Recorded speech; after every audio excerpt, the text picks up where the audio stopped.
Hello everyone and welcome back to another video from Wake&Tech. In this video, I'm going to show you how to delete your Best Buy account. So let's get started right away.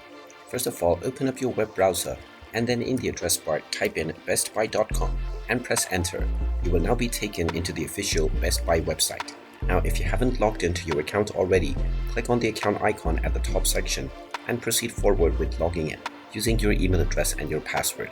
Once you are logged in, you will end up back in the home page once again.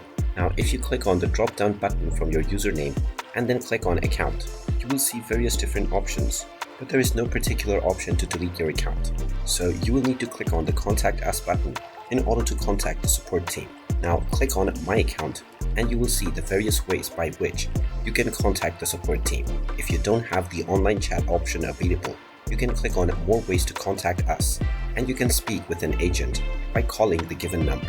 Once you speak with the agent, just let them know that you wish to delete your account and you will be provided the instructions that you can follow in order to delete your Best Buy account. And there you have it.